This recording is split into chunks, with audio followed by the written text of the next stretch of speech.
ഖുതുബയിലെ ചില പ്രധാനപ്പെട്ട വിഷയങ്ങൾ, വളരെ മർമ്മപ്രധാനമായ വിഷയങ്ങളാണ് ഇന്നത്തെ ഖുതുബയിൽ ഉടനീളം. നമ്മളെങ്ങാനും അതിന്റെ മഅന അറിഞ്ഞിരുന്നു എങ്കിൽ, അതിന്റെ കാര്യങ്ങൾ നമുക്ക് ഗ്രഹിക്കാൻ കഴിയുമായിരുന്നു എങ്കിൽ, ഒരു നിലക്കും നമുക്ക് ഹൃദയം പൊട്ടിക്കൊണ്ടല്ലാതെ കണ്ണുനീർ ഒലിപ്പിച്ചുകൊണ്ടല്ലാതെ ഇന്നത്തെ ഖുതുബ കേൾക്കാൻ കഴിയാത്ത ഭയാനകമായ അവസ്ഥകൾ ഓരോരുത്തർക്കും വരിക തന്നെ ചെയ്യുന്ന ഒരവസ്ഥ നമുക്ക് എല്ലാവർക്കും നേരിടേണ്ടി വരുന്ന, നമുക്ക് മുൻകൂടി നമുക്ക് കാണുന്നത് പോലെ അവതരിപ്പിക്കുകയാണ് മഹാനായ നവാത്തുൽ മുസ്ലിം തങ്ങൾ. നമുക്ക് മശ്റ ലോകത്ത് നമ്മുടെ മരണത്തിന്റെ സമയത്ത് മനുഷ്യൻ സഞ്ജാതമാകുന്ന ഓരോ ഘട്ടങ്ങളെ സവിസ്താരമായി വിശദീകരിക്കുകയാണ്. ആരാരും സഹായിക്കാനില്ലാത്തൊരു ഘട്ടം വരുന്നത് മരണത്തിന്റെ സമയത്താണ്.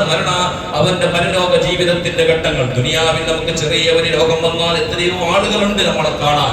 ചെറിയ ഒരു രോഗം വന്നുകൊണ്ട് ഹോസ്പിറ്റലിൽ എടുത്ത് 2 ദിവസം അഡ്മിറ്റ് ആയാൽ എത്രയോ ആളുകൾ വന്നുകൊണ്ട് നമ്മളെ സമാധാനിപ്പിക്കുന്നു, സഹായിക്കുന്നു. വെള്ളം വേണോ, ചായ വേണോ, കോഫി വേണോ, ഫ്രൂട്ട്സ് വേണോ, എന്താ വേണ്ടതെല്ലാം ചെയ്യാൻ നമുക്ക് മക്കളുണ്ട്, മരുമക്കളുണ്ട്, പേരക്കുട്ടികളുണ്ട്, നാട്ടുകാരുണ്ട്, ഇഷ്ട കൂട്ടുകാരുണ്ട്, എല്ലാവരും ഉണ്ട്. ആ സമയത്തെല്ലാം നമുക്കൊരു സമാധാനം ഉണ്ടാകുന്നു. എന്തേ? എല്ലാവരും കൂടെ ഉണ്ടല്ലോ എന്ന്. എന്നാൽ ഇന്നത്തെ ഖുതുബയിൽ പറയുന്നത്, നിനക്കൊരു ദിവസം വരും, അന്ന് ഭയാനകമായ ഒരു സീനാണ്. ആ സീന് വരുന്ന സമയത്ത് നിനക്ക് ആരുമില്ല, നിന്റെ കൂടെ നിനക്കന്ന് സഹായത്തിനെത്തുന്നത് നിന്റെ അമലുകൾ മാത്രമാണ്, നീ ചെയ്ത നന്മകൾ മാത്രമാണ്. നീ മറ്റുള്ളവർക്ക് എന്ത് നന്മ ചെയ്തിട്ടുണ്ട് അത് നിനക്ക് കിട്ടും. മറ്റുള്ളവർക്ക് എന്തെല്ലാം ഉപകാരം ചെയ്തിട്ടുണ്ട് അതെല്ലാം നിന്നെ തേടിയെത്തുന്ന ഒരു സന്ദർഭം. ആ സന്ദർഭത്തിലാണ് നിനക്ക് എല്ലാ കാര്യങ്ങളും ബോധ്യപ്പെടുക. ലാ യുബ്തി വലാ യദർ വലാ മൽജഅ മിൻഹു വലാ വസർ വമുതിമുൽ ബനാതി വൽ അബ്നാ മുഖ്കിലുൽ ഉമ്മഹാതി വൽ ആബാ വഹാദിമുൽ ലദാതി വമുഫദ്ദികുൽ ജമാഅത്ത്. ഖുതുബയിൽ പറഞ്ഞ പോയിന്റുകളാണ്.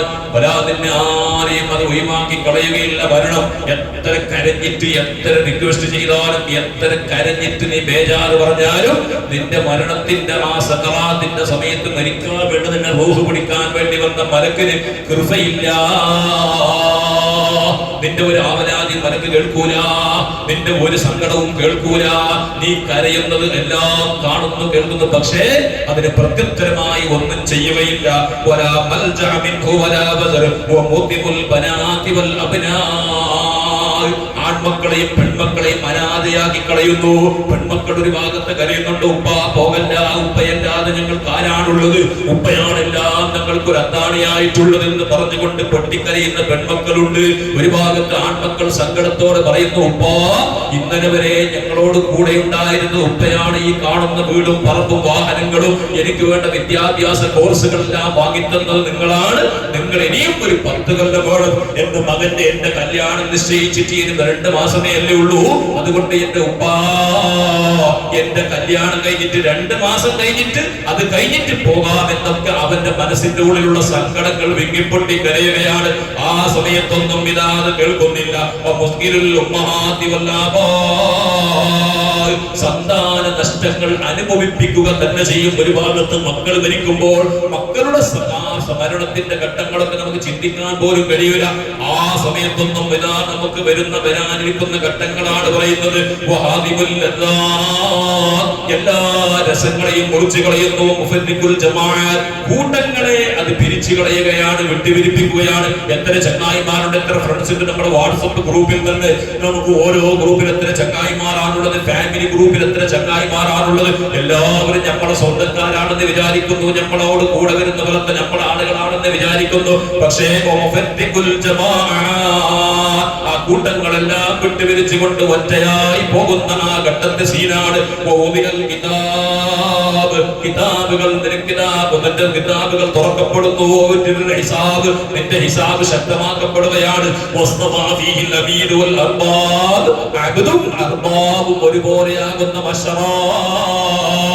ഗൾഫിൽ പോകുന്നറിയാം. അർബാബ് എന്നൊക്കെ നമ്മൾ പറയാറില്ലേ? ഗൾഫുകാരൊക്കെ പറയുന്നില്ല, അർബാബിന്റെ ഓർഡർ കിട്ടണം, അർബാബിന്റെ സമ്മതം കിട്ടിയാലേ വരാൻ കഴിയും. എന്താണ് ഈ അർബാബ്? നമ്മുടെ ഉടമസ്ഥൻ എന്ന് പറഞ്ഞത്, അതായത് നമ്മുടെ ധനിമാർ, നമ്മുടെ മുതലാളിമാർ എന്നൊക്കെ പറയുന്ന ആളുകളില്ലേ, ആ അർബാബികളും അതുപോലെ തന്നെ അബദുകളും എല്ലാവരും ഒരുപോലെയാകുന്ന ബശറ, അതുപോലെ തന്നെ എല്ലാവരെയും ഒറ്റ മൈതാനിയിൽ അല്ലാഹു സുബ്ഹാനഹു വ തആല ഒരുമിച്ച് കൂടുന്നു. വഖാലത്ത് ജഹന്നമു ഹൽ മിൻ മസീദ്. നരകം ചോദിക്കുന്നു, ഇനിയുണ്ടോ ഇനിയുണ്ടോ ഇനിയുണ്ടോ ഇനിയുണ്ടോ. നരകത്തിന് എത്ര കൊടുത്താലും മതിയാകുന്നില്ല. നരകത്തിന്റെ കതീറുൻ മിനന്നാസ് വ കതീറുൻ ഹഖ്ഖ അലൈഹിൽ അദാബ്. ഖുർആൻ പറഞ്ഞില്ലേ, വലിയ ശതമാനം ആളുകൾ നരകാവകാശികളാണ്. പക്ഷെ അത്തരം കൊടുത്തിട്ടും നരകത്തിന് മതിയാകുന്നില്ല. നരകം ചോദിക്കുന്നു, ഇനിയുണ്ടോ ഇനിയുണ്ടോ ഇനിയുണ്ടോ. എന്നിട്ട് ഇവിടെയാണ് നമ്മുടെ പോയിന്റ്. ഇത്രയും പറഞ്ഞത് പറയാനാണ്. പ്രിയപ്പെട്ടവരെ, ളാലിമീങ്ങളെയും മദ്ലൂമീങ്ങളെയും ഒറ്റ സ്ഥലത്ത് ഒരുമിച്ച് കൂടുകയാണ്. ആക്രമിക്കപ്പെട്ടവനില്ലേ, നമ്മൾ ആക്രമിച്ചവനില്ലേ, ഞാൻ അക്രമിയാണെങ്കിൽ ഞാൻ ആരെയാണ് ആക്രമിക്കപ്പെട്ടത് അവരെയും എന്റെയും ഒറ്റ സ്ഥലത്ത് ഒരുമിച്ച് കൂട്ടുന്നു.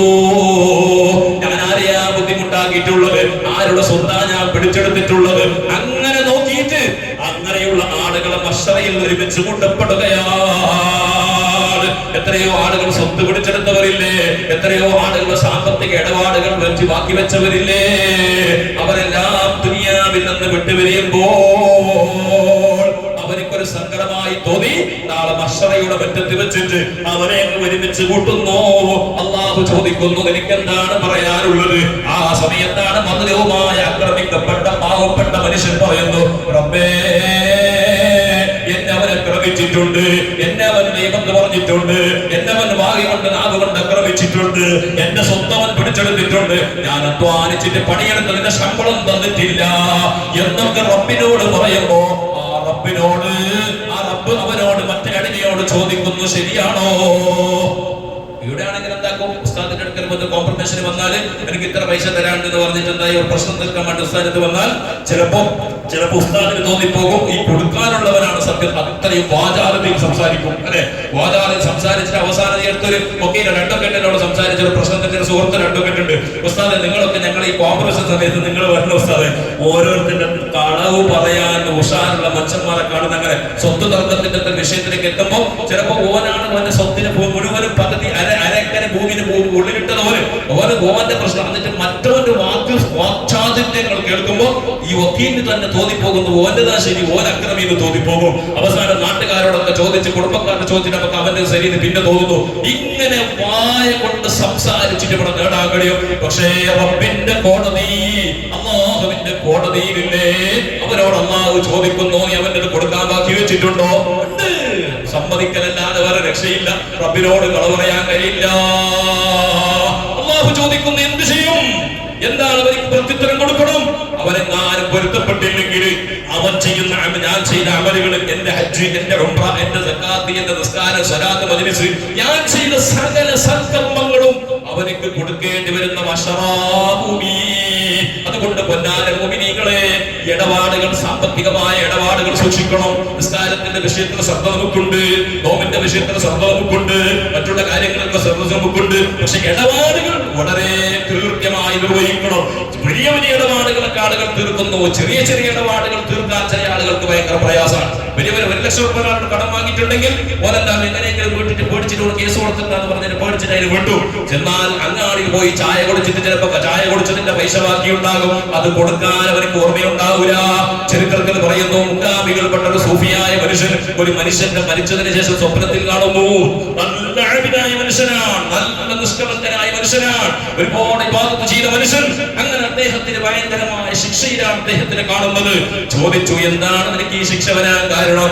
ആ സമയത്ത് ആ മനുഷ്യൻ പറയുന്നു, മഹാനായ ശൈഖ് തങ്ങളെ, ഞാൻ ബസറാ പട്ടണത്തിലൂടെ നടന്നു പോകുമ്പോ ഒരു അങ്ങാടിയിൽ വെച്ചുകൊണ്ട് ഒരു ഹോട്ടലിൽ കയറി ഞാൻ ഒരു ചായ കുടിച്ചു. എന്നിട്ട് അദ്ദേഹത്തിനോട് ഞാൻ പൈസ കൊടുക്കാൻ എനിക്ക് മറന്നുപോയതാണ്. അദ്ദേഹം വഞ്ചിച്ചതല്ല, തോപ്പിച്ചതല്ല, നമ്മളെപ്പോലെ തോപ്പിച്ചതല്ല. തോപ്പിക്കുന്ന മനുഷ്യന്മാരില്ലേ അങ്ങാടിയിൽ പോയി പെണ്ണുങ്ങളെല്ലാം കാണുന്നില്ല. ഇന്നലെ കണ്ടില്ലേ സ്വർണ്ണക്കടയിൽ വീഡിയോകൾ കണ്ടോന്നറിയില്ല.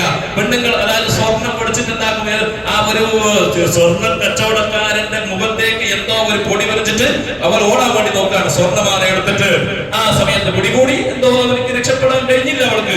ഇങ്ങനെ നമ്മുടെ സമുദായത്തിനെ എടുത്ത് എന്നോട് ഒരു മാളുടെ ഉടമസ്ഥൻ പറഞ്ഞു, നമ്മുടെ സമുദായത്തിന് മുസ്ലിം പെണ്ണുങ്ങൾ വന്ന് കുറച്ച് ജാഗ്രത ആക്കണം, ഞങ്ങൾ എന്താക്കുന്ന കുറച്ച് ജാഗ്രത ആക്കിയിട്ട് ഒരു സെയിൽസ്മാനും ഒക്കെ എന്റെ ബാക്കിൽ തന്നെ നടക്കാൻ പോകുന്നത്. കാരണം എങ്ങനെയുള്ള ഡോങ്കിയാക്കി നിന്നിട്ട് നമ്മളെ കൗമിന് ഡോങ്കിയാക്കാൻ അറിയുന്നത് വേറൊരു കൗമിന് അറിയല, അല്ലേ? ഇങ്ങനെ നമ്മുടെ സമുദായത്തിന്റെ അവസ്ഥ ഇങ്ങനൊക്കെ തിന്നാൽ എന്തായിരിക്കും അവസ്ഥ?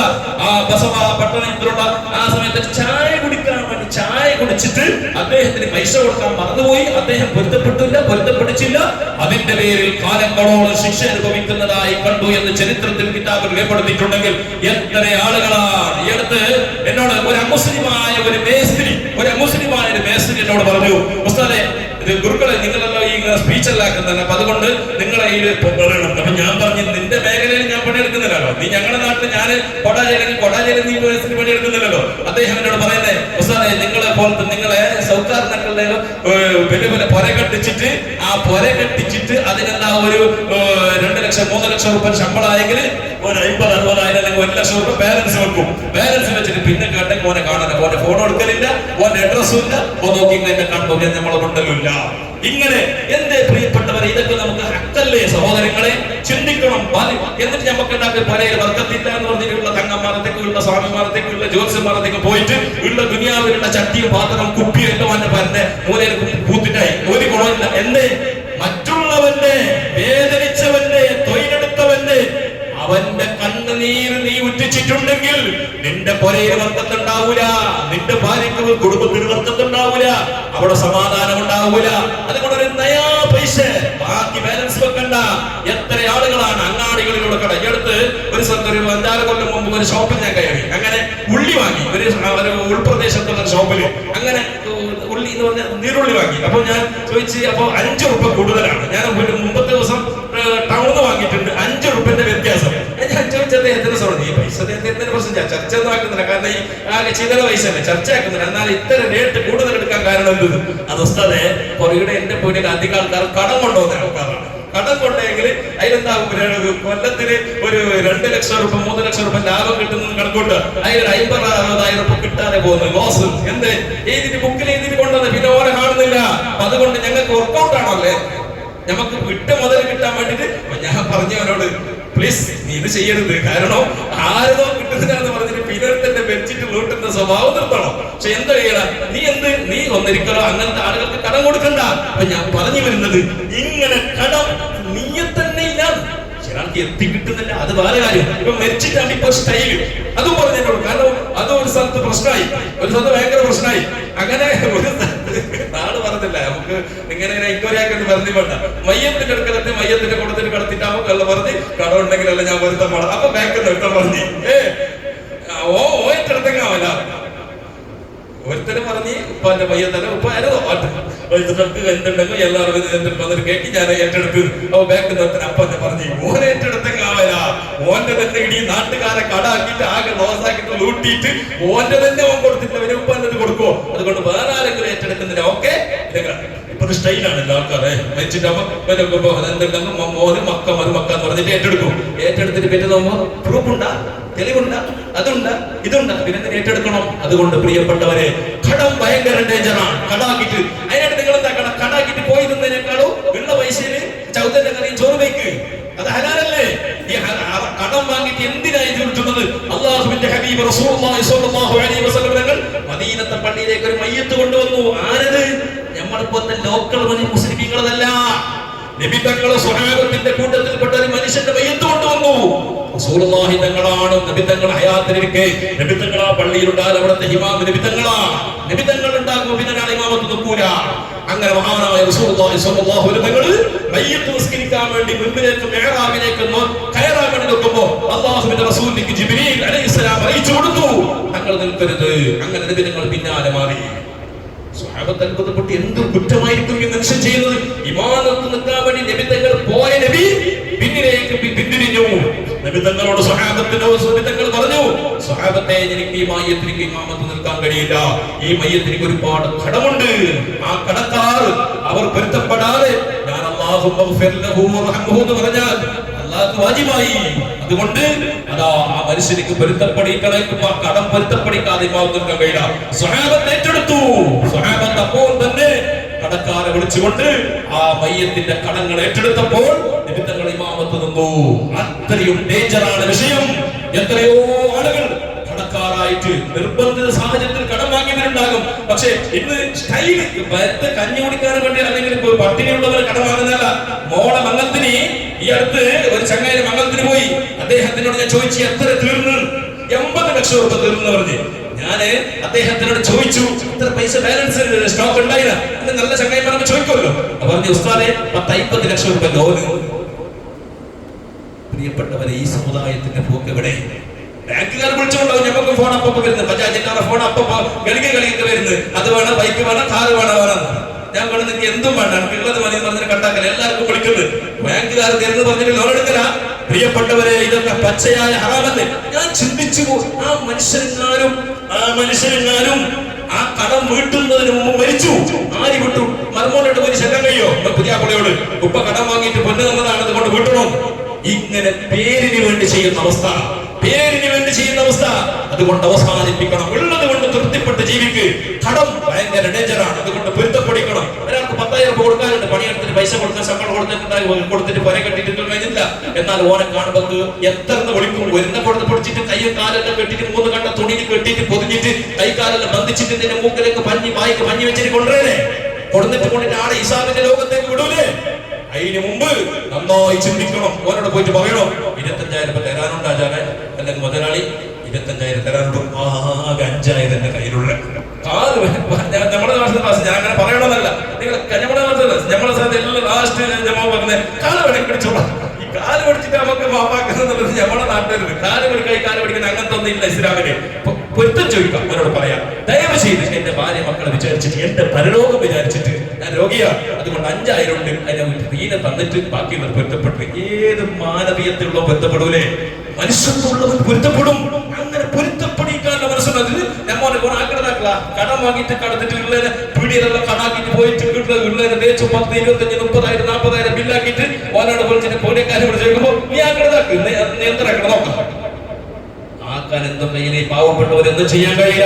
പക്ഷെ ഒരു ദിവസം നിന്നെ പിടിച്ചിട്ട് കൈകാല് കെട്ടിട്ട് കൊണ്ടുവന്നിട്ട് അന്ന് നീ കടം വാങ്ങിയിട്ട് പൊരുത്തമില്ലാതെ നീ തിന്ന കോഴി, നീ തിന്ന മാംസം, നീ തിന്ന മറ്റുള്ള സാമഗ്രികൾ ചോരയായി നിന്റെ കബറിൽ കാറി ഛർദ്ദിച്ചുകൊണ്ട് നിനക്ക് അതിന്റെ ദുർഗന്ധം കൊണ്ട് സഹിക്കാൻ കഴിയാത്ത ലോകത്തേക്ക് പോകാനുണ്ട്. അതുകൊണ്ട് സാമ്പത്തികമായ ഇടപാടുകൾ സൂക്ഷിക്കണമെന്ന് വളരെ സ്നേഹപൂർവ്വം എന്റെ ബഹുമാനികളായ മുഅ്മിനീങ്ങളോട് ഓർമ്മപ്പെടുത്തിക്കൊണ്ട് ഇൻഷാ അല്ലാഹ് അല്ലാഹു സുബ്ഹാനഹു വ തആല നമ്മളെല്ലാവരെയും കടമില്ലാത്ത രീതിയിൽ അന്തസ്സോടെ ഇസ്സത്തോടെ ജീവിച്ചു വരിക്കാൻ അല്ലാഹു തൗഫീഖ് നൽകട്ടെ.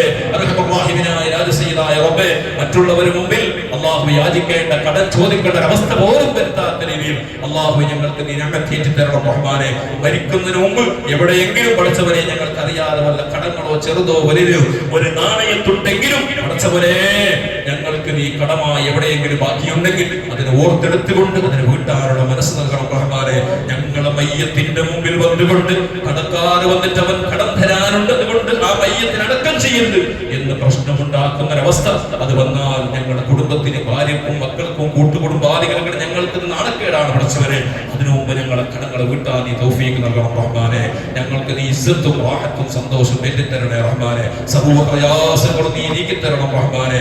ജോലിയില്ലാതെ വിഷമിക്കുന്നവർ, കച്ചവടമില്ലാതെ വിഷമിക്കുന്നവർ, സാമ്പത്തിക ഞെരുക്കം അനുഭവിക്കുന്നവർ ഒരുപാട് ആളുകളുണ്ട് റബ്ബേ. എല്ലാവർക്കും നീ ഇസ്സത്തും നിഅമത്തും സന്തോഷം നേടിത്തരണേ റഹ്മാനെ. അല്ലാഹു ഞങ്ങളുടെ ശരീരങ്ങളിൽ ആണ്ട് നീണ്ടു കിടക്കുന്ന ചെറുതും വലുതുമായ രോഗങ്ങളെല്ലാം നീ ശരിയാക്കി തരണം റഹ്മാനെ. ഞങ്ങളുടെ മാതാപിതാക്കളുടെ, ഞങ്ങളുടെ ഭാര്യ മക്കളുടെ, ഞങ്ങളുടെ സഹോദര സഹോദരിമാരുടെ എല്ലാവരുടെയും രോഗങ്ങൾ നീ ശരിയാക്കണം റഹ്മാനെ.